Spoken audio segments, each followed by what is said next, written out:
Good morning, good evening, and good night, wherever you are. Welcome to Requiem for Mersey. And we place ourselves on the southern coast of Mersey. The weather is becoming dark, wet, rainy, windy, and a fog seems to be emerging along the coastline. It seems to be slowly sort of lifting itself, slowly covering the coastline of Mersey, going inwards on mainland. And we zoom into one particular character that is just heading into this mist, heading towards the only thing visible, which is the light from the lighthouse that is shining quite brightly through the fog and along the sea coast and the mainland of Mersey itself. And we will zoom into this character and her thoughts.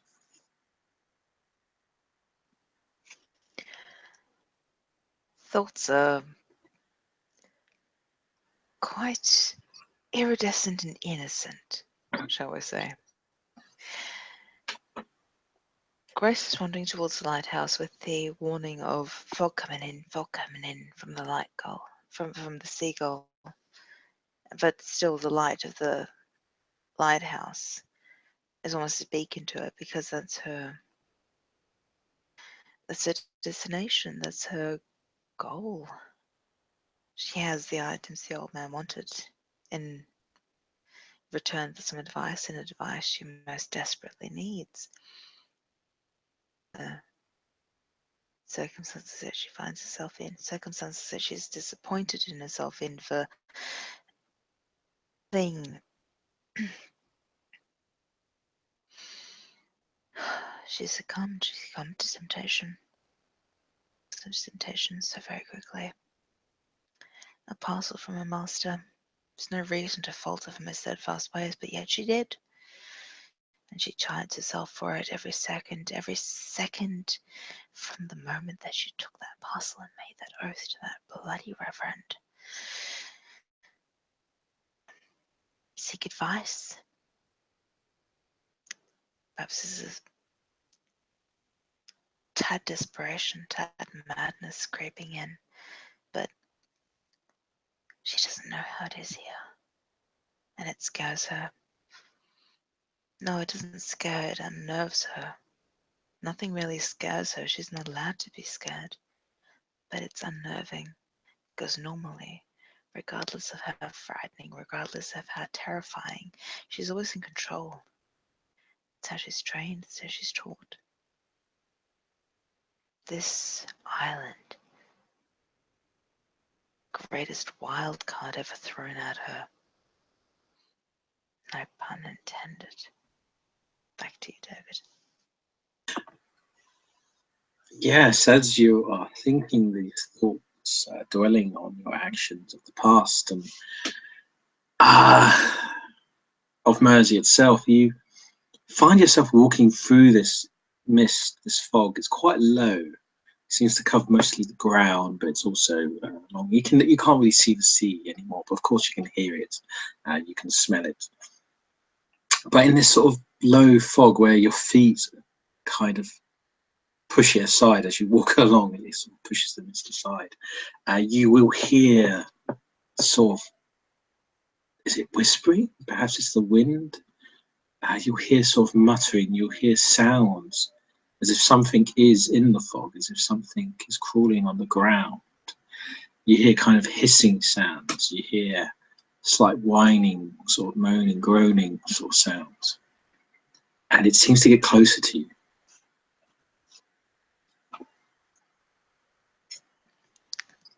Is it evidently coming from the fog? It's definitely in the fog, yes. Okay. Fuck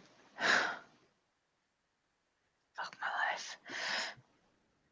Grace is concerned and will actually just begin to crouch and then begin to kneel down and actually listen closer.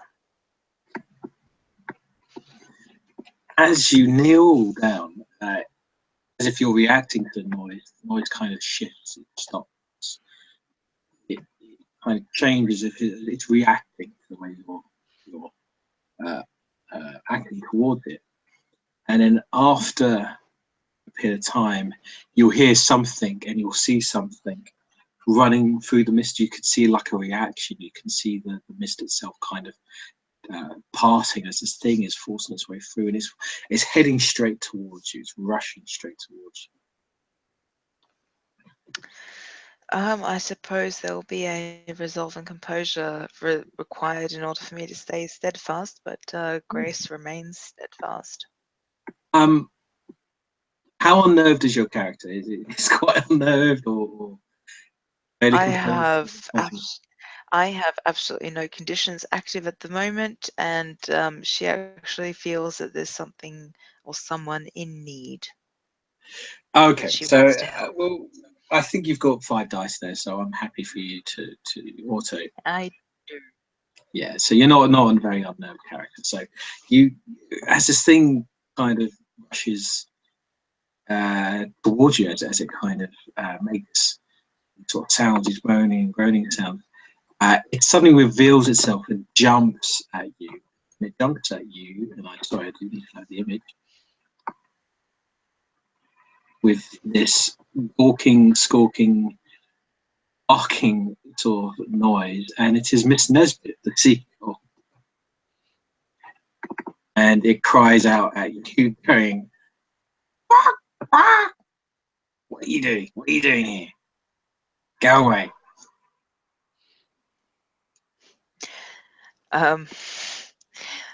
Grace will actually crack a smile at that, against all better judgment, and just saying, "Hello, Miss Nesbit. I was hoping to go see the Saltbeaker. I believe this is the way."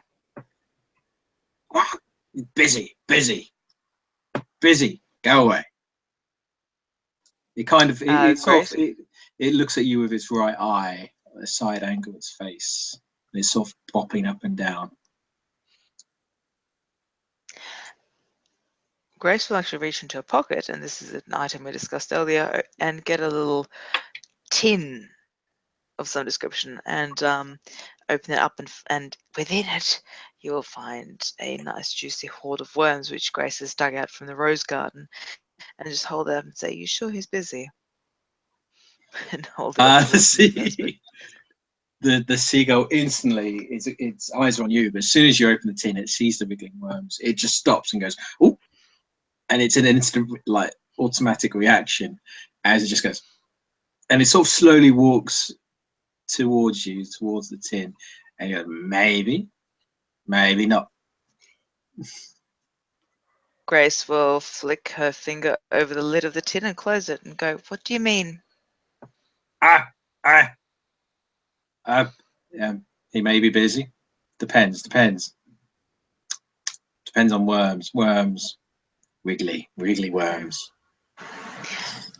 Grace opens the tin, takes one worm out, and just holds it out in front of the seagull. He And just jumps at it. He immediately jumps at it and steals it as if he can, and starts to just swallow it. Grace knows the moves of the crack dealer that has one free sample, and just again closes the tin and puts it probably just up against her bosom or against her shoulder and go, "How busy? Very busy? Less busy. Less busy now. Could be Hmm. more less busy. More less busy. More worms. Less busy. How many worms less busy?" Tin. All. Hmm. Grace looks at the tin for a moment. This is something that she never does. She never blackmails, she never plots, but it's something that 2 vials of Ventry blood still burning in her veins. It's something perhaps that is coming more natural now, but she'll actually take the tin, look at it in a way of a treasured item, look at Miss Nesbit and goes, "Payment on delivery." Yeah. So, but he kind of does a spinning, walking action as if it's protesting at what you just said. But then it kind of just goes, and it kind of nods up and down, which is an agreement. Like, okay. Grace actually mirrors the seagulls nodding, as in, "You agree, I agree. And we'll talk." Don't question it. As it sort of agrees and you've come to the arrangement, the seagull starts to walk again. It waddles. It doesn't seem to fly, this bird. It loves to walk and waddle. And it seems to slowly walk up the sort of hill that leads up to the coast to where the lighthouse is. And it kind of looks back to you as if, you know, come on, keep up, even though it's going very slowly and you could so easily outpace it. Still, Grace is Grace, and so she will actually take a very slow pace, heel to toe as it were, and when the seagull gives its indignant glare, look about and take a catching up step just to make sure that the seagull thinks it's still in charge.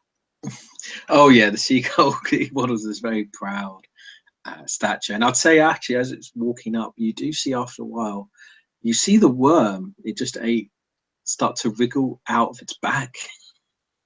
It's as if what it's just digested has found its way to wriggle out of its back. And A part of me wants to catch it and feed it to it again just so that I get more bang for my buck, but Grace does not. Yeah, after a while, the worm eventually does kind of worm its way out of his back and goes into the ground again. And of course, he instantly just grabs it and eats it again, and chews it a bit more thoroughly, and then proceeds to waddle back. Recycling at its best. No, yeah. But after a period of time, you do get to the lighthouse, which is now it is somewhat quite dark. It's a lot darker, a lot more mist. And as you're walking, we'll do a simple roll to represent something that may happen now and a bit later. So this would be, I'm going to say wits and occult. I think that's the best. And occult. I think wits and occult, simple dice roll. We'll see what happens. Any negatives involved because I've only got wits of 3 and occult of 0, so that would give me a chance to. I think no, simple straight roll. So your wits and occult, whatever that is. 3. So 3 dice. Sorry, do you have any dots in occult? I do not, so that's why I said chance dice. Oh no, it'll be -2 because if you're not trained, so it'll be a it'll be a single dice. Yeah, I'll roll that for you. If you don't mind, that would be grand. Okay, so single dice. Let's see what happens. No, so you're walking through the mist and through the light towards the lighthouse and through the mist. You hear the sound of the tide sort of coming in or coming out, the splashing, and again the salt air and that sort of very strong breeze, salt sort of smelling breeze. And of course you hear sounds of movement and other things, but and you see a few animals scurrying around, a few crabs scuttling around the place, but nothing that you'd concern yourself with. Question: do I recognize a crab? Oh yes, it's definitely one of the crabs. It's the same species, okay. At least from the lighthouse. Unusually slightly large. They're quite bloated. They're quite big sort of crabs. Okay. In which case, Grace will greet them with "Hello again." The crabs will. We could do an animalism roll now to represent this and further stuff. So we'll say a presence plus animal ken just to see how well you come across. Yeah. Straight up roll. We'll just see what happens. 5 dice for me then. You can make that an alternate. If you want, I'm happy to roll it if you decide. No, entirely up to you. You can have that as an auto, or you could roll to potentially get an exception. Give it an auto then. I'm not going to get an exceptional. You know my dice rolls. Okay, so it's just an auto. The crab, of course, it knows you, remembers you from last time, and it's sort of it just sort of makes like a motion. The best way you can translate it is like, oh, cookie lady, baking lady, nice smelling lady. Have you got food? Yes, I do, but not for you today. It's the best. Again, crabs are quite hard to convey the message across, but yes, it comes across with a disappointed, like hungry. You're not feeding me. I'm going now. It's that sort of reaction. They're very rude, crabs. Yeah. So it waddles off. It goes on the sideways maneuver and waddles off to some rocks and hides. But yeah, so gradually you do get towards the lighthouse, and you hear the sounds of like singing and the sounds of banging, as if something's been smacked or whacked, metal on metal. But you hear this sort of jolly sort of tune being sung, like, oh, she was such a sultry temptress, bang, bang, bang, till I gave her one up the spout, bang, bang, bang. It's definitely some kind of, some sort of singing working man sort of tune. He's in a mood. It's all right. Grace approaches and still rapidly taps on the door. As you tap, and again, you have to give some sort of very sort of firm, heavy hits. And yes, the door. Actually, I would say the door is. Actually, I don't believe that I have to. Is Ms. Nesbit with me? Yes, I was going to say Miss Nesbit is there. Can I just get Ms. Nesbit to say, can you please let him know that there's someone at the door? Miss Nesbit looks at you and goes, maybe. Grace opens the tin of worms and presents to Ms. Nesbit. Oh, Miss Nesbit tries to greedily like jump up to eat the worms, and it'll try and gorge as many as it can. It's a very greedy bird. And about halfway through, Grace will snap the lid closed.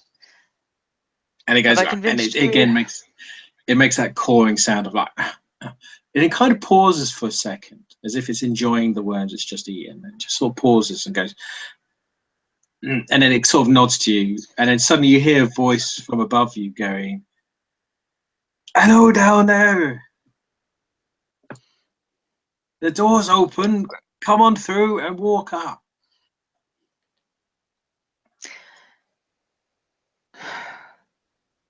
Here we go to certain doom. Oh, I see. Grace will open the door and open up through, and because she's a woman of her words, open the tin of the remaining worms, leave that on the doorstep open for Ms. Nesbit to enjoy. Oh, Miss Nesbit is just like ordering herself on these worms, and of course, the more worms she eats, the more that wriggle out of her, and you just see all these worms kind of forcing their way out of its kind of hollow, sort of some of the holes and the undead features of this creature. It's happy remembering what it did in life. I am complete. And then you go into the lighthouse, and again, it's that very old brickwork. Got some new features and updates to it, but it's very old lighthouse.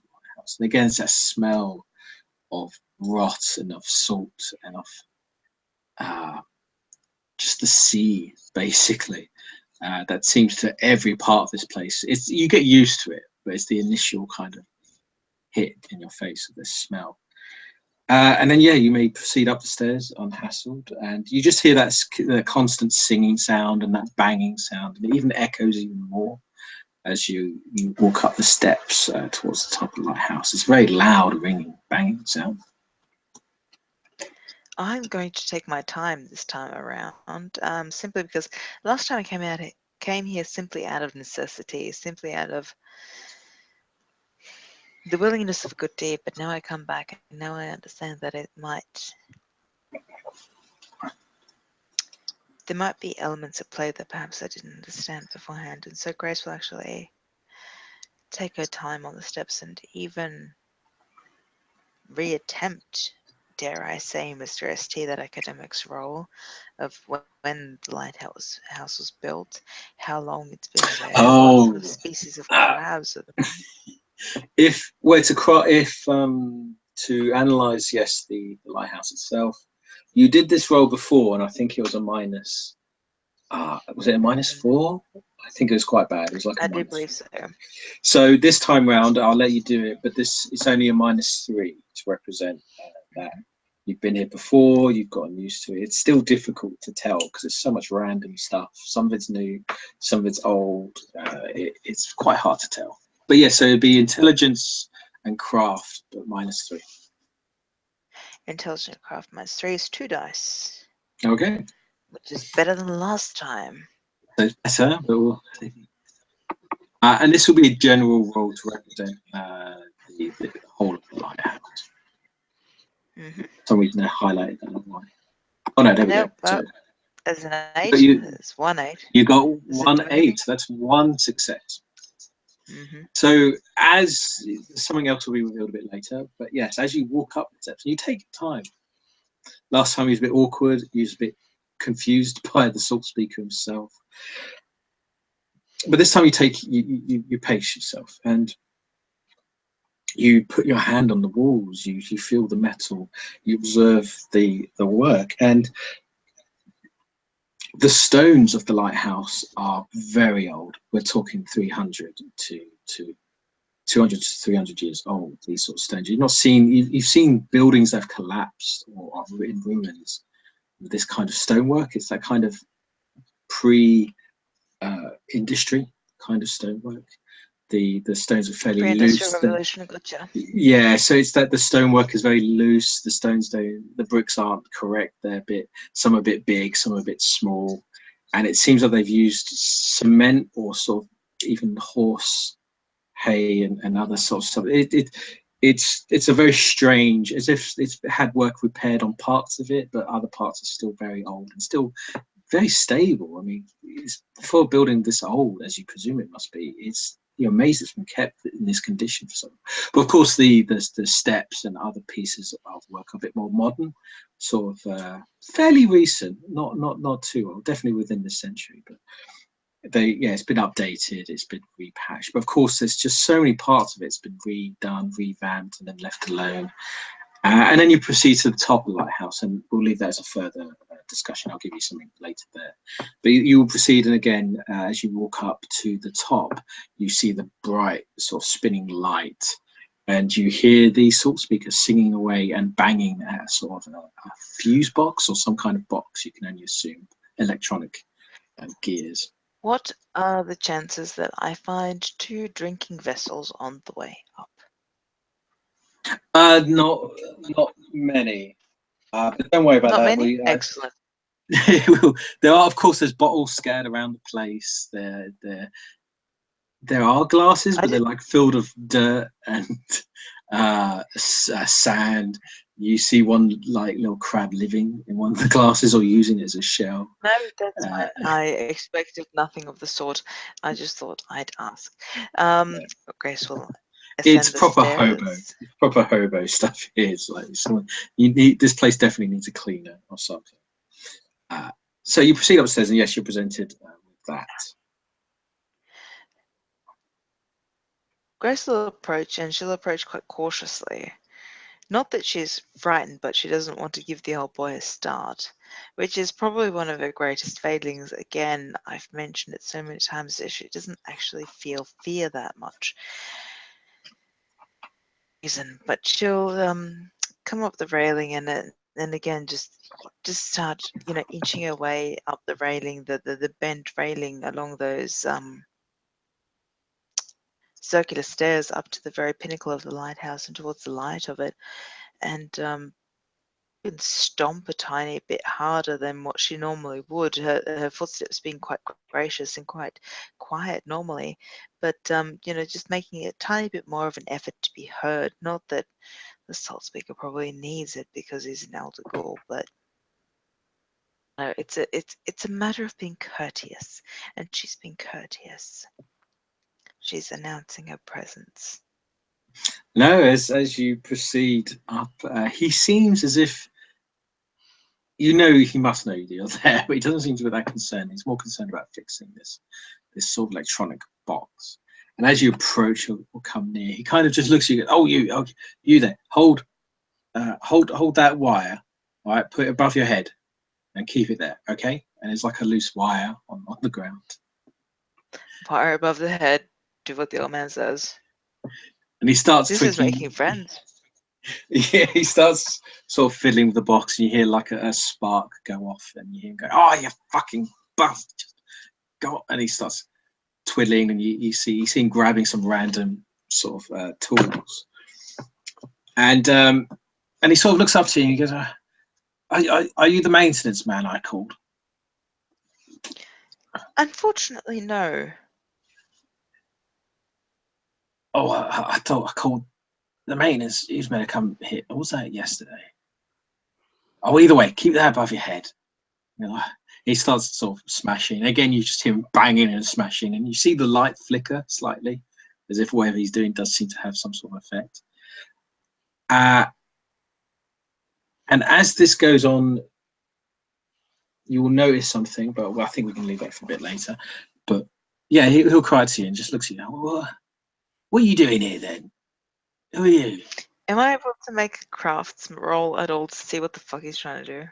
Oh no, because of your single success, we'll just simply say you got. He seems to be fixing one of the backup fuses. It seems like it's what you can see of that box. It seems to be filled with all the fuses for the lighthouse, and it seems like he's trying to replace one, but it's been burnt and it's kind of fused in. He's trying to take it out.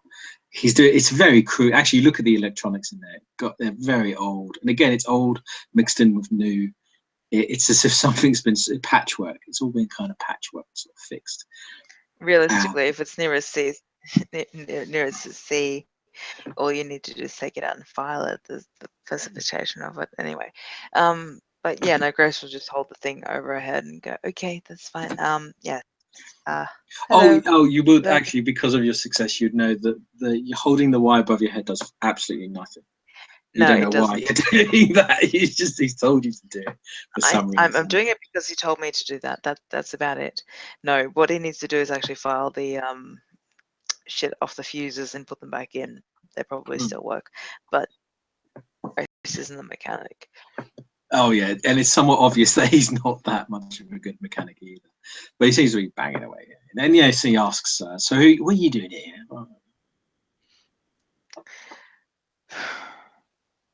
This is the game we're going to play, Grace says in her head. Still holding the wire above her head, she'll rattle a little plastic bag and say, "Cherry tobacco, booze, cookies." He instantly stops and just sort of looks at you and goes, oh, lovely. Oh, I've not had an offering like this for a while. He kind of instantly just grabs the bag. You know what? There's a real similarity between him and the seagull. There's that same sort of expressions, the same looks of like hunger, greed, all that sort of stuff. He instantly just grabs it and then looks inside the bag. And he sees the bag itself. And again, the bag does have the logo of the shop on it. It has that sort of sunken barrel little logo on it. And he'll look to that and goes, oh, you met. Oh, you've been there. Oh, yes, it's my favourite little spot, that is. I'll have to go there to get my luxuries. Oh, thank you, miss. Thank you, miss. I don't get many visitors here. Not many with offering gifts, at least, anyway. Come. He sort of kicks the box shut.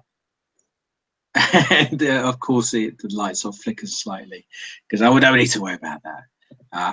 All right, now you have to put the copper in your right hand and place it facing north. And he's talking about the wire. It's like a copper wire.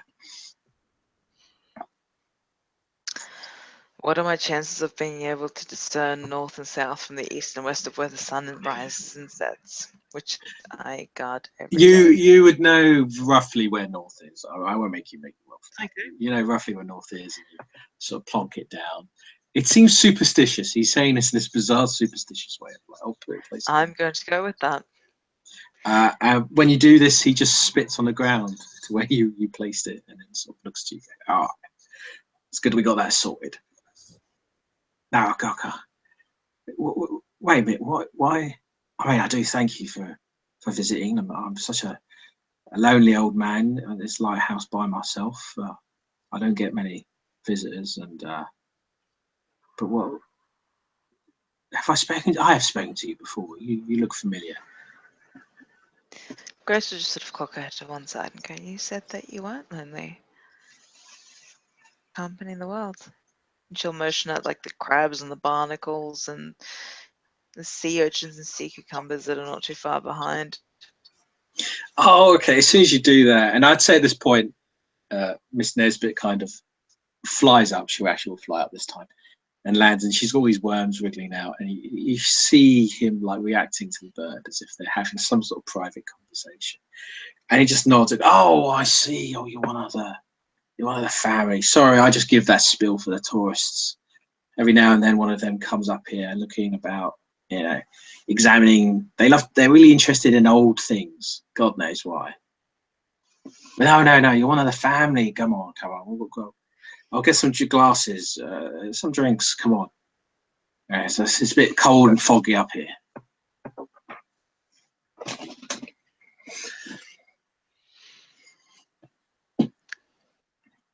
Grace looks like she wants to say something for a very, very long time. When I say very long time, I mean 30 to 45 seconds, because it's about all it takes for her mind to come to the conclusion where she just sort of goes, drink, but I'm not one of your family.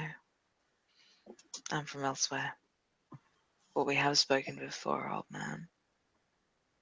And she says old man, not disrespectful, but in the most respectful way that a ghoul can say it to another ghoul. Oh, we have met before. Oh, you see him putting his hands in his like big. He's got again this very seaman thick kind of old coat. It's ragged, it's torn, it's worn, and he seems to be fiddling with something in his pocket, and then he's puffing away on a pipe, which is just sort of lights. And oh yes, I think I do remember you. You spoke to Miss Nesbit before, didn't you? And, you was asking questions, navigation. You was asking questions about the sea, wasn't you? Oh, I think I remember now. Yeah, so many come and go. You see, I have a hard time remembering them all. And Grace will treat this like any, dare I say, victim of dementation or dementia or Alzheimer's and all the rest of it, because she's a lovely little lass.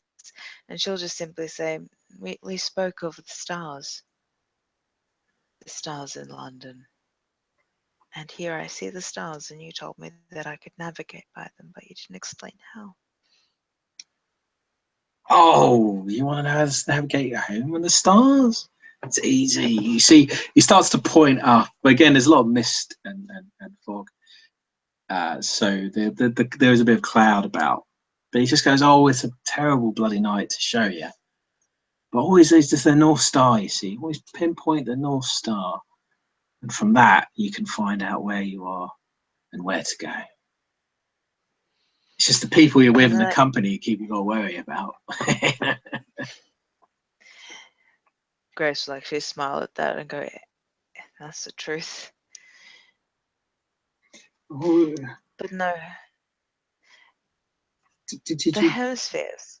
Do you remember the hemispheres? Oh yes, I remember now. You was asking all that mumbo jumbo about hemispheres and right. Oh, it's just, no, it's the stars. Your stars. He kind of, waves his hand out to the sky as if to gesture. That's all you need. None of this other pseudo science rubbish. Grace is totally not trying to pinpoint the dude's age by going back to the history books and when hemispheres, longitude and latitude were first coined.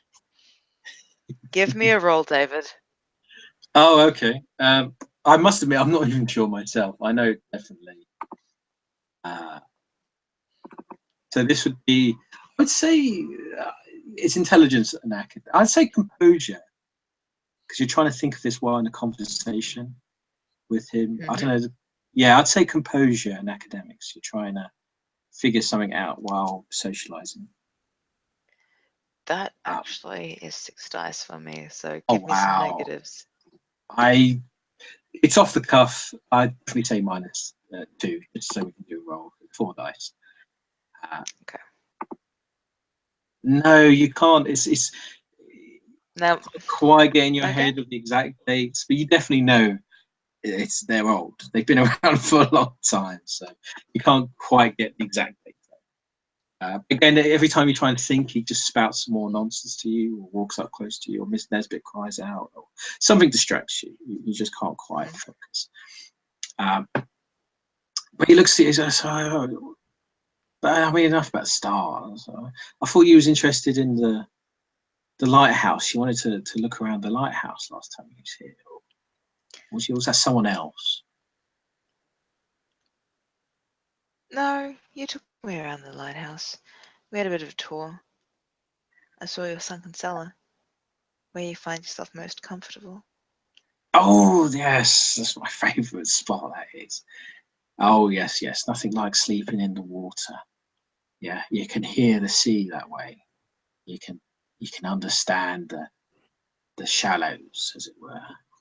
Gets in your blood. The salt water. If you sleep in it long enough, gets in your blood. Ah, but why? Most interesting. He's sort of again. He's like Advice. pausing. He seems to be trying to work out like what are you doing or who are you? What are you? He's really confused. But he looks at you and goes, "Oh well, enough. Whatever. Talking. Come on. Oh, okay." He seems as if he wants you to get away. You don't need to roll. It seems a bit obvious because he's a bit confused and stuff. He seems to want you not here. He wants to move you on. He kind of sort of physically even pushes Okay. you slightly. No, that's fine. This is where hopefully my plan comes into action. And Grace will say, cherry tobacco, a bottle, and biscuits for advice. Do you remember the deal? Oh yeah, that's it. You're the silly sod that wanted advice from an old geezer like me. Oh yes, yes. Come on. All right. Come on. Down the stairs. Down the stairs. I'll get some clean glasses, and we'll we'll have a drop of that tasty beverage you got there. He sort of eyes it up, but as he kind of pushes you along and down the steps, you take a brief moment to actually look at the lighthouse, look at the light, look at the. You've been up here before, but you didn't quite, get a proper gaze. And again, it's that bright light of the lighthouse does blind you; it stops you from seeing inside. But you get a glimmer, you get a slight glimpse of the actual light itself. And again, it's this bright bulb with all these kind of mirrors and reflections devices to enhance the light and to make the light even brighter.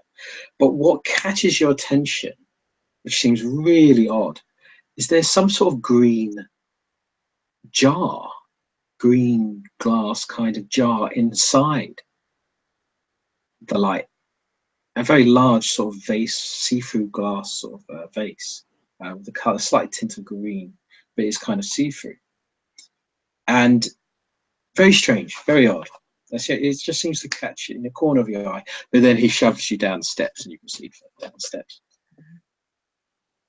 Okay. We will go with that.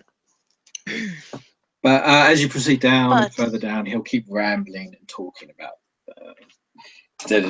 brickwork and oh yeah, these steps are sturdy. I did fall down them once. And he kind of just rambles on about random sort of stories. just because, I mean, this is how you jog someone's memory. When he's, oh, I nearly fell down them once. And it's like, and the crabs nearly got to you before you went to get up, which is completely mirroring what he said to Grace last time.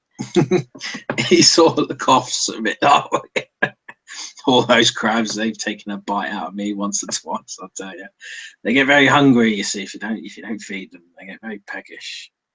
But they help keep an eye on the place. You see, all the animals here keep an eye on this place. I see. Most interesting. Most useful. And Grace will actually stop when they're about midway through the lighthouse, just this light conversation. She'll actually stop and just make the first attempt of what she's actually attempting, and that is to make this dude feel like a fucking human again. And she'll just say, "Yes, you did warn me about those creatures.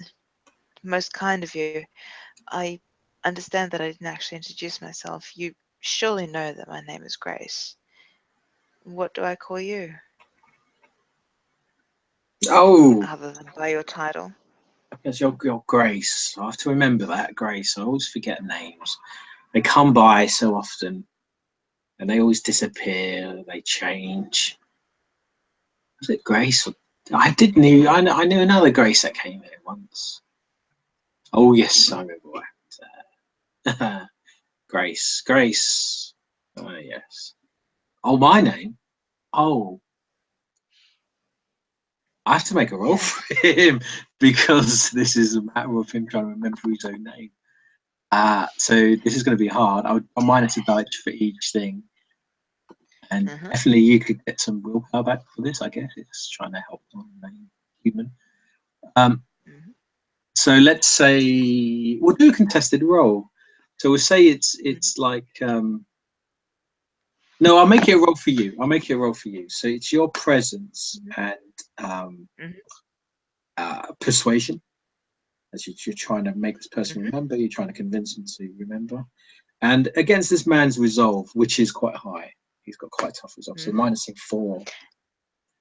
Does Beast Whisperer come into it? I'm happy to say yes. I'm happy to say yes because it's all about. In which case, you're gonna have to help me out because Beast Whisperer merit just simply says that you can talk someone back to the human state. Oh, okay. As So if no, were their unless touchstone. no, unless there's like a dice actually gives you a bonus dice there, then no. Just that's in which my case, give me 1 dice. Ooh, 1 dice. So he's thinking as you're saying this, and you're trying to be genuine and honest. Like, do you remember your name? And we'll see what happens. So 1 dice. She's not trying. She is genuine. No, unfortunately, no. You say this, but he's distracted for a moment. He sort of thinks, "Oh yes, my name. I was for a while. Oh, they just call me the Herbert. Herbert, they call me a lot here. Oh, Salt Speaker. Yeah, Salt Speaker. That's my title. I like to have a fancy title. You know, they respect me around here. They respect me." And he sort of walks past, mumbling to himself, and puffing his tobacco. All right, we can work with that. It's a start. So you proceed further down the steps, and he will lead you into the watery basement. And again, it's foul. There's like dishes laid everywhere. There's bottles floating in the water, crabs scuttling around, moss growing, and it's completely disgusting. No, how can anyone live in this sort of condition? I'm not sure. You survive even, but then again, you have been told ghouls are immune to most forms of disease and rot. So, and as you proceed, he will go to a cabinet, and actually, he'll go to a cabinet, open it, and there are 2 clean glasses. It's as if he does keep like a special cabinet for guests. Mein Gott, as that should happen. Yeah, Grace will plonk herself wherever she's told to plonk herself. Try not to step on any crabs or barnacles or anything living or otherwise. And yeah, I mean, she's been in this wee odd chamber of horrors before, as it were, and this time around it would be far less confronting. So that I don't think that she would be half as awestruck nor horrified nor anything. She would just simply take it in her stride because it's how she's been trained. Everyone is different. Everyone has their own beast. Everyone has their own way of dealing with it. Who are you to judge? Just deal with it, accept it. Because in your acceptance, Gracie dear, it will make their horror less abhorrent. And that is a way to regain humanity for someone. It's the way that she thinks. So she just sort of comes in and goes, "Oh, this is nice," wading up to her shins, sitting down on a barnacle encrusted stool, probably drinking from a milky glass, going, "It's fine."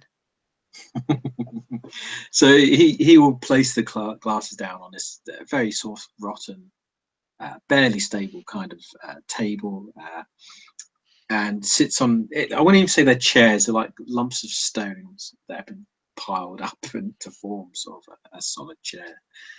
And of course, you see the crab. While he's gone to get the glasses, a crab will kind of scurry across the table and look at you and go, "Like, you gonna? Can I eat you? You're gonna feed me?" Grace will look at the crab and go, "Not today."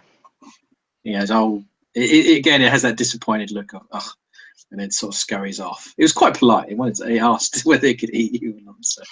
It did. It was very well done. You know, I'm quite proud of it, but not today. Not today. Grace will actually say, "I'm sorry, not today." So then the salt speaker will return and sit down next to you.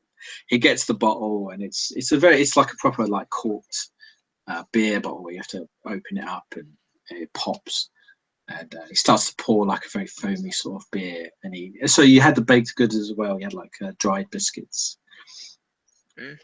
So yeah, he'll begin to instantly just start to pour, and he doesn't even.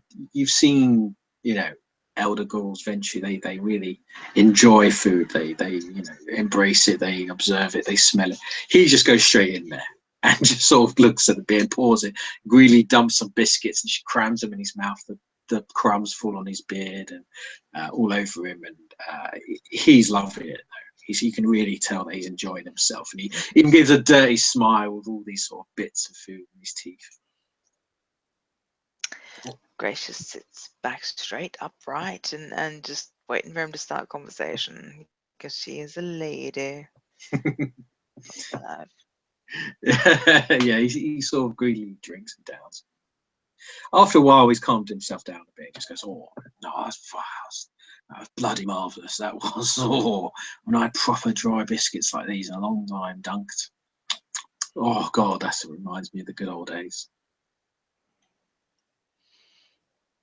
Seems that we've become soft in our newer times, she says, reminding him of the soft cream-filled biscuits that she got him last time. Oh yeah, I've always said that to lots of people. You new ones, you recent ones, you're all soft, you're all fancy, you all like to smell nice and eat fine, soft food. No idea what a good old-fashioned, hard, dry biscuit is like. When you've been hungry for a long time, that food tastes marvellous. Nearly heaven, I'd say. I believe Suetonius said something similar. Grace says, reminding herself of her Roman studies and the writings of Suetonius.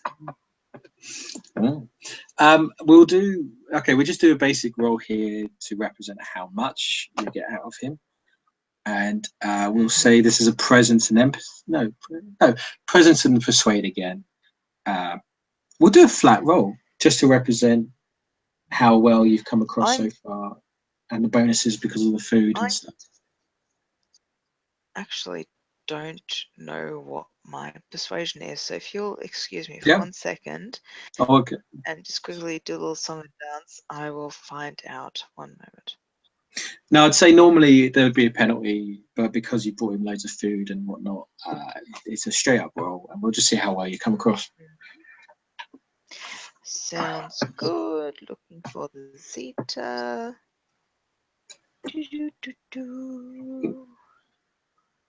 While you're looking, I can still continue to describe that as you're persuading. Please do, otherwise I was about to begin to, about to start singing. Singing. Now, yeah, again, you see these crabs and these bottles floating around in the water, and movement in the water. Again, other creatures, even a fish or two. It's just this whole sort of ecosystem that seems to have developed in these waters in the basement. And you look around, there's all the dirty stonework and the moss growing on the walls, and even sort of clams or other sea sort of hardback sea life just living and surviving and breeding. And I'd say there's even a fridge. There's probably a fridge, actually. Well, that's probably God knows what's in the fridge. Do I want to know? No, I'm just thinking off the top of my head what would be in the fridge, and actually, yeah, really horrible. Sorry, yeah. 5 dice whenever you're ready. Okay, so you can trade that for an old coat if you wish. I thought we were doing contested, but okay, we can do flat. No, no, let's order it. I'm not going to say contested. It's just about how well you come across, and there would be penalties, but because you put in the beverage and the food, it's fine. You won't get any bonuses because it's just average. I'm going to be a complete coward and take the auto at the moment because I need fair to enough. buy. So you come across well. You've got him this nice food. He's actually really quite happy. He's pleased. And you seem kind. I you seem Googled that shit. Oh, I know. But to him, he thinks it's a lot of effort. But yeah, of course, it's very easy nowadays to get this stuff. So he comes across, you see him like wiping his chin, and he seems to present himself as if he just realizes what state he's in. And he just realizes, oh, he's actually got company. And he goes, well, look, I'm sorry, being a bit rude. I think I over-enjoyed myself there a bit, but you said you wanted advice. Admittedly, a lot of people come here, but very few come here for advice. Especially Grace from an old... raises an eyebrow. Yeah, sorry. Please go ahead. No, he just simply says, oh, especially from an old sea dog like myself. Grace just sort of shrugs. I don't know if you want to make a roll at this point, but in her mind, she's just sort of going, what better way to get at the master than to speak to their servant? It's completely a tactic. But besides that, she's also a tiny bit worried about this dude's mental well-being. I mean, otherwise, why would she have bothered bringing cookies in the first place? Why would she have bothered coming back? Very interesting creature, little Gracie. But no, she raises an eyebrow and just simply says, yes, I'm at a loss. You've been here far longer than I have. That's stating the obvious. And so I'd like your advice. And she actually leans in a tiny bit and probably even puts an elbow on the table and a hand on your cheek and go, your honest, unbiased advice, if my meager offerings could buy that. I'm always honest and biased. That's the role of the salt speaker. That's my duty on this island. I settle issues and I resolve them honestly. Grace doesn't actually move. She's actually, yeah, she doesn't really move from the pose that she has with the elbow on the table and the hand on. Then she can go, on whose behalf? The prince, of course.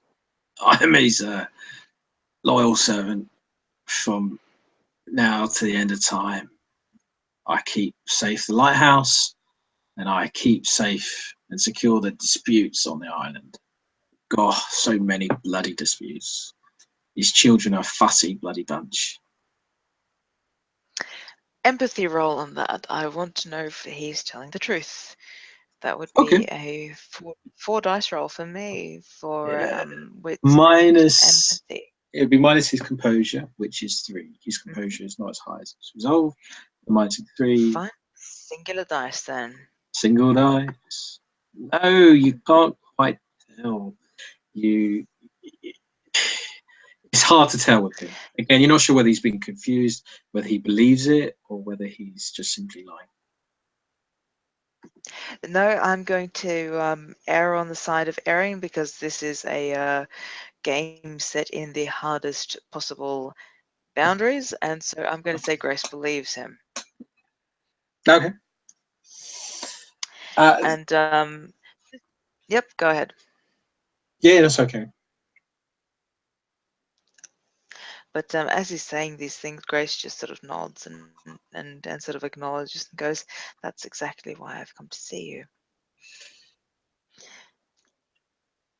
These petty squabblings, which I think is above all of them, which is completely true. She's seen Kindred at their best, and she's been around Vendra when they've been squabbling, and this is just... She doesn't see a point to it. Not in a place, not in the topography of Mersey. There's no political sense to it, unless she's completely and utterly backing the wrong horse."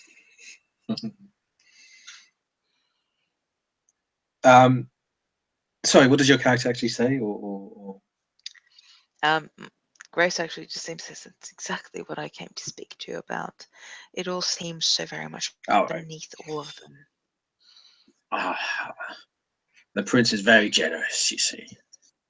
He gives them these lands. He protects them from the shape-changing scum of the mainland.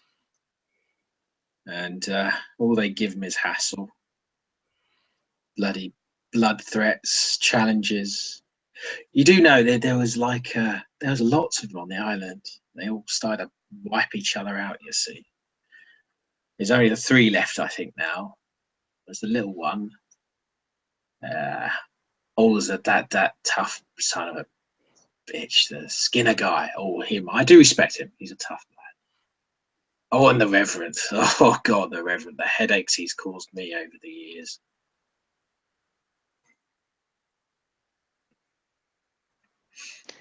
Grace weighs her words for a moment, but with the last roll and her believing everything that he says, she'll just simply say, and the headaches he's causing me currently. I'd not like to be in your shoes. No, it doesn't surprise me. It's his recent little thing now is bringing you lot on the island. It's well within his rights. He's allowed to give sanctuary to whoever he wants on his territory. It's just strange he's doing it now. And at this point, Grace is actually going to connect a few dots that she's connected but never actually spoken of, because it's always been her, if anyone's been watching scenes, it's always been her way of, observing stuff, noticing stuff, but not actually commenting on it until, and she feels that right now the time is right, mainly because we failed that roll earlier and she believes the dude is genuine. So here comes Doom. Let's get it going. And she'll just say, yes, the headaches that he's caused me. And quite right you are. His offer of sanctuary within his territory is definitely sanctioned, as it were, as is the right of any kindred. However, he has invited people not of the island to the island when there are 3 distinct territories that I see, and how that is not a declaration of some sort of hostility, I don't know. I find myself a pawn more than I want to be a pawn, but yet I understand the moves. And that is what disturbs me, which is why I come to you for advice. Oh, well.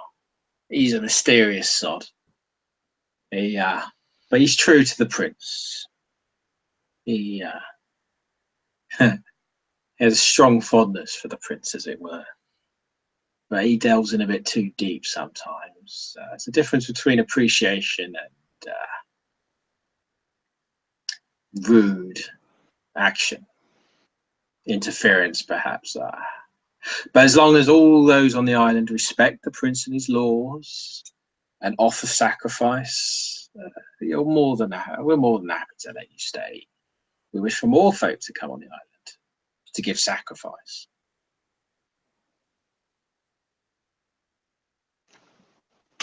I don't believe I understand, and I don't believe that I want to, because that is your business. 100% truth. She doesn't really give 2 fucks. Oh, it's one of the prince's oldest laws. One must always offer sacrifice on the sacred days. It's coming up soon, I think, actually. Is it now? As long as you obey the laws, respect the prince, you're more than welcome here. More than welcome in my lighthouse. But you have to keep things settled here. Certain secrets on Mersey best left unkept. That's probably the best advice I can give you.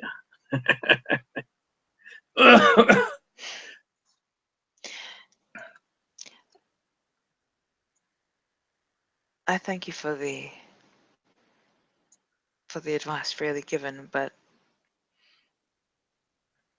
the advice I bought is this question, Saltzbaker. Oh, fair enough. Deal's a deal. You've presented a nice feast for me. I'm happy to answer anything.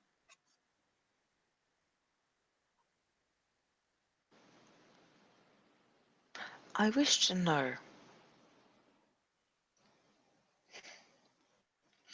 And she thinks a long time. She thinks a long time on how to word it, because she doesn't really have time to set it all in stone. She'll simply ask,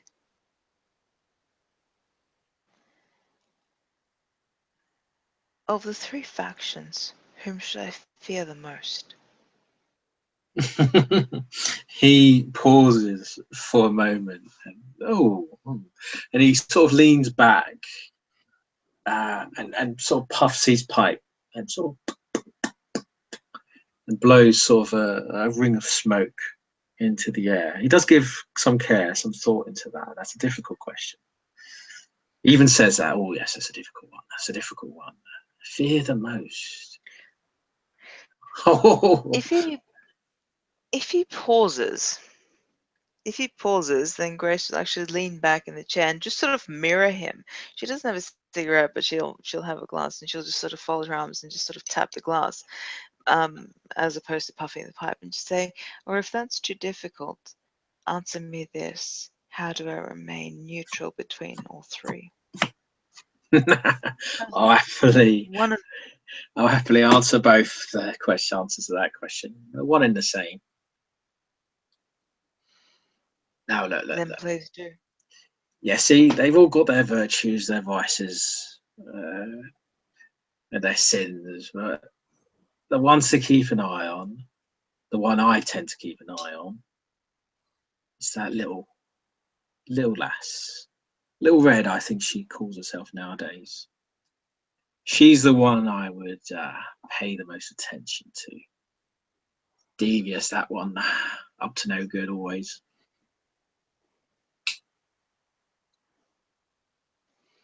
Grace But will not say anything, just sort of go, okay. she is the prince's child, so I give her the respect due. She's never caused me fuss, but she's caused many people problems over the years. Quite a few kindred have disappeared because of her. But such is the way of Mersey, such is the way of the gangrel, I guess. Survival. Survival at any cost. Sacrifice at any cost. Sacrifice. He sort of drifts off at that word. But to stay neutral, you say? I don't think there is such a thing on Mersey. You have to pick a side, lass. You have to back it. Up to you which one, for whatever reason, I don't care. We'll have to choose a side at some point or another. Lay in the bed we make, as it were. And he points to the water, where obviously he sleeps. An epiphany comes over Grace at this point. A little lightning strike of inspiration, perhaps of defiance, perhaps it's something in her ventre blood that sort of cries out, no, never. But from where she stands, she uses her basic knowledge of the bearings to sort of cast her nose to where the cottage in Mersey is, where she's currently residing, towards East Mersey, close to the lighthouse, and she'll just say, who owns that then, where I'm staying? Oh, where you're staying? Yes, some of the creatures have told me about someone like you staying up the Muzette residence, the old cottage. how's what's his name? Oh, old Mozette. Has he still gone a bit daffy in the head?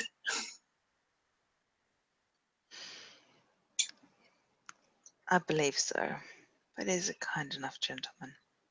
Oh, it's a shame when a ghoul loses his kindred, become destitute, barren, crippled.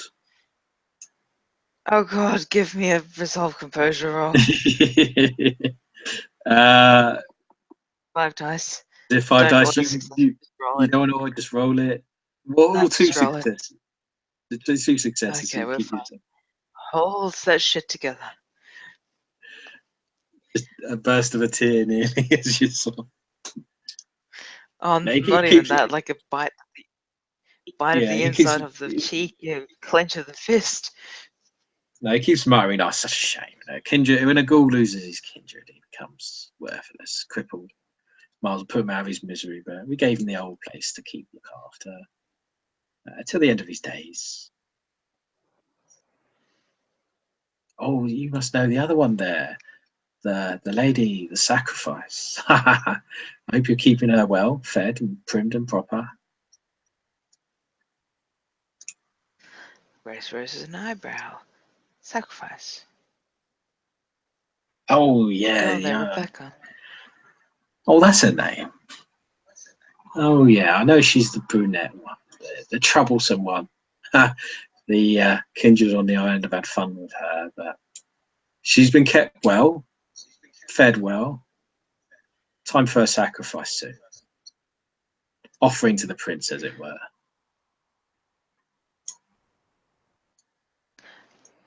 Can I carry the 2 successes of my resolve composure into my next words? Yeah, that's fine. You've got the 2 successes there, Okay. so that's the scene. Grace will just simply lock eyes with him and just go, she's been well fed, well looked after. Just say when. Oh, well, you can bring her up here then. You can do it sooner than later. Tonight would be great. The fog is in. We can offer her up. The prince will be pleased. She'll be fine here. She'll rest well here, like the others. It was common practice in ancient times that even an animal to be slaughtered was allowed a single day of freedom. If you'd allow me, take the girl drinking. Take the girl to know what to live before she knows what it is to die. Totally selling that shit out. Because I No, want a day with you. He looks to you and just goes, "No, that one's lived her life proper and full. She's had all kinds of virtues and vices placed upon her. Celebrated she has been.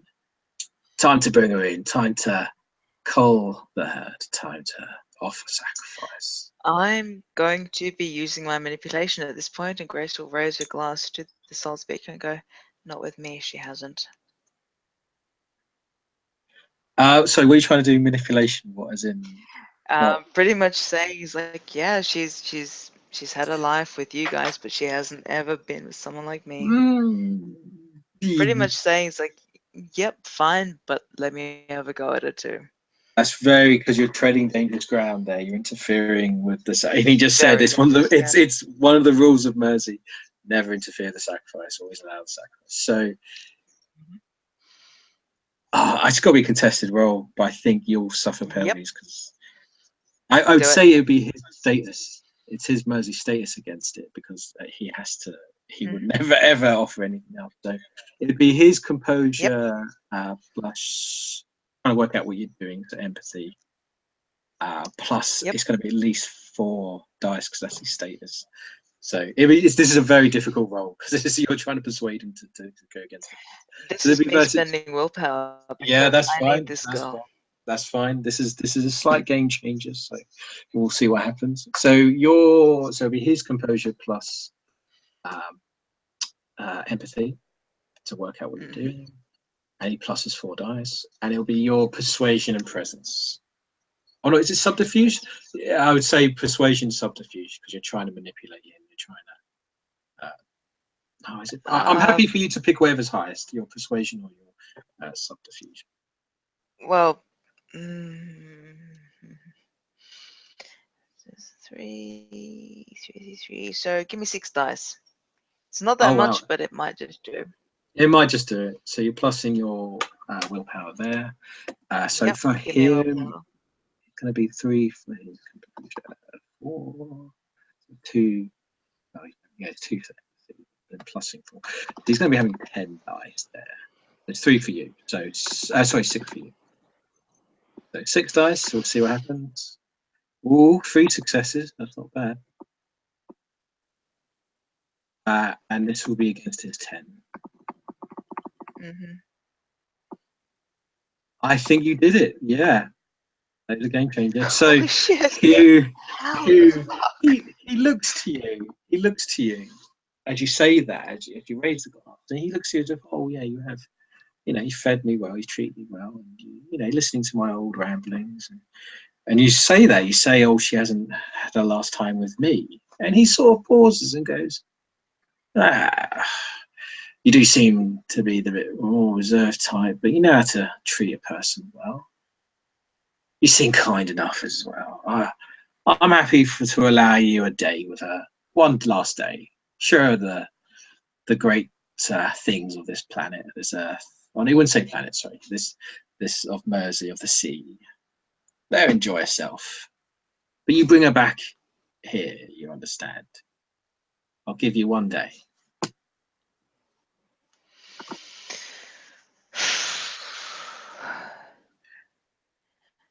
Internally, Grace sighs heavily because she wanted advice to how to get out of Mersey politics, and she's just ingrained herself even deeper than she ever fucking wanted to.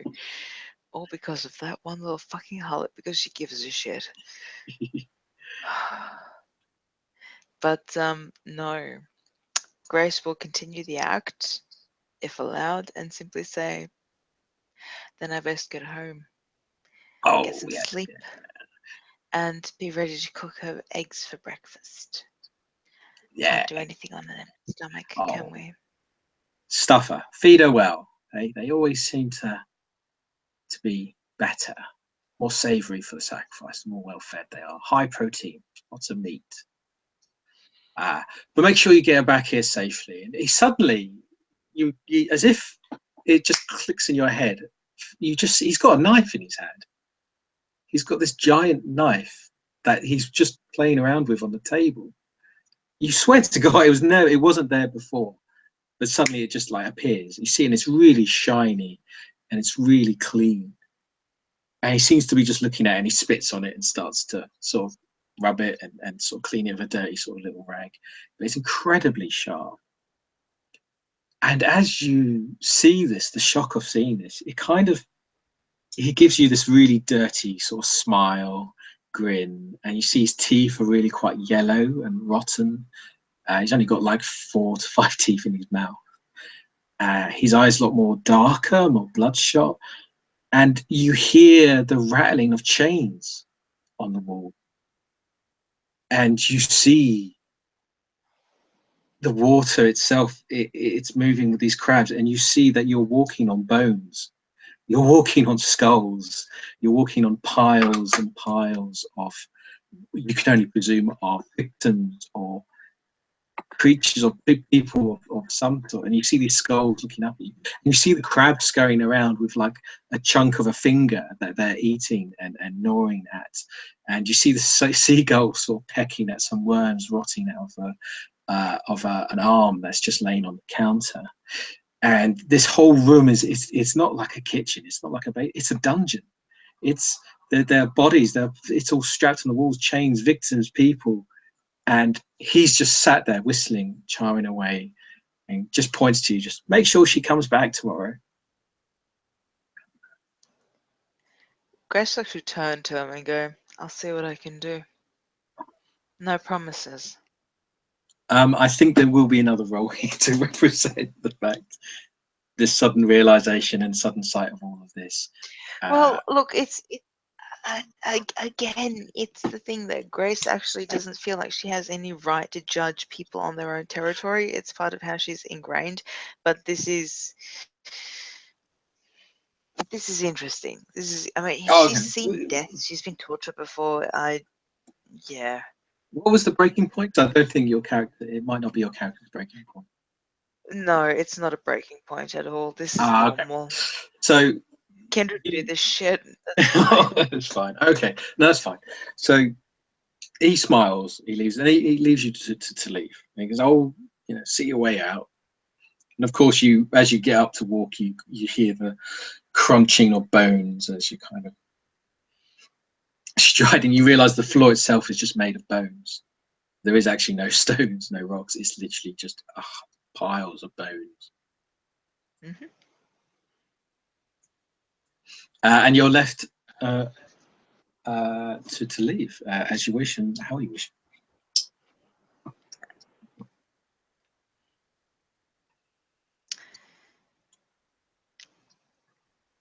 As we get to the front door,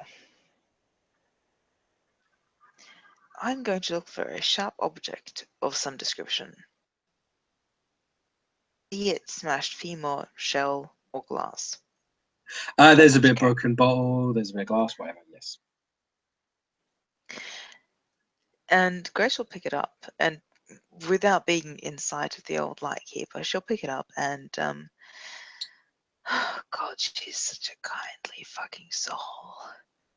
We'll go to one of the algae-covered walls, draw a circle, draw a line through the circle at an angle and an equator onto that, and then mark in the lines of longitude and latitude and draw in Australia, and then just simply write a little note on the wall saying, don't know if this is around when you last sailed distant continent, and then sign it Grace before leaving. Okay, no, yeah, you easily do that. You find a good old lump of the wall that you can easily carve that sort of imagery into, and it's quite visible. And as you, of course, as you leave or as you walk out, again, the same crab's coming up to you saying, "Oh, can we eat you? When can we eat you? We're hungry. Where are the bodies? We want more bodies." If the crab comes up to Grace and says, "When can we eat?" you should sort of crouch down and sort of just give it a little scratch on the carapace and maybe pick a barnacle off that was bothering it, and just simply say, "If I fail, I'm sure you'll have the pleasure sooner rather than later." It nods and it's happy. It's like, "Oh, I'll keep you, sir. I'll tell the others that you're gonna let me eat you. Yeah, I can have you. I can eat you all." And it kind of scurries off quickly and hides under another rock or a skull that's sort of laying on the floor nearby. Again, as you go up to the main room, again you see random bones scattered about. If for some reason you can just see it now, it's as if it's been revealed to you. And as you leave and proceed to leave, something will happen. But I can leave you your final thoughts as you exit. Final thoughts are not, perhaps contrary to viewer thoughts, final thoughts are not, "I must save Rebecca, I must save Rebecca." No, final thoughts are more along the lines of, this is a very great challenge. This is something that she must face. This is something that will make her stronger. This is something that I can help her with. Very much along the lines of, this is something that I can help with, because Grace has a flaw, and it's very similar to the Ventro flaw, and I'm going to leave it at that, is that she feels, amongst all things, that she has the capacity to help people. And even if she helps this rebellious little shit willingly walk to her doom, it will be the most noblest cause ever, because that's how it is on this island. It is how it is, and she can't change their will. My God, she can't change his will. If Felix wanted to skin her alive, she would have to simply grin, bear it, laugh, and tell him that he's doing a good job, so long as she could still have speech. It's the life of a Gaul. It's how she is geared, and that potentially is what makes it the most darkest and fucked up thing of the world, is that she truly cares, but she truly cares about the will of the kindred, regardless of what that is. And if this Rebecca girl is to be a sacrifice, then so be it. But it is Grace's job. It is her job as a Gaul that has been trained to serve kindred, to make sure that it is Rebecca's own choosing that she goes to this fate, because a willing sacrifice, a willing Gaul, is worth 10 times more than one that is not. I'll leave it there.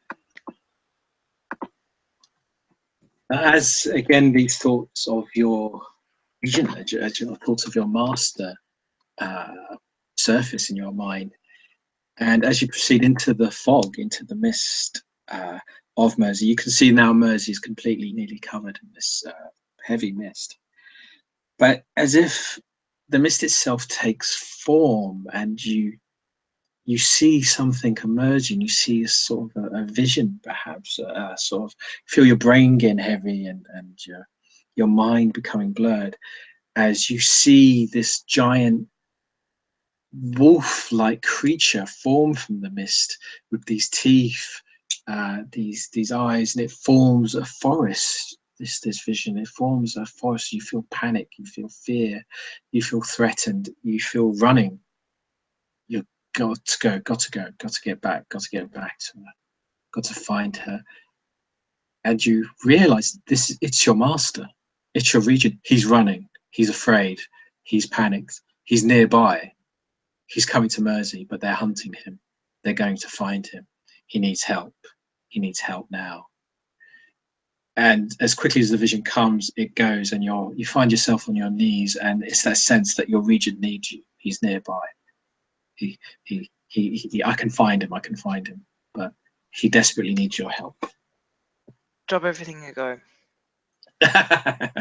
Fair enough. And with that, I think we will happily end scene on our character dwelling on his thoughts of what to do, the sacrifice in the lighthouse, but then the sudden realization that none of it matters compared to her loyalty and to her love, shall we say, towards her regent. And with that, we will happily end scene. Thank you for watching, folks. Hope you enjoyed it.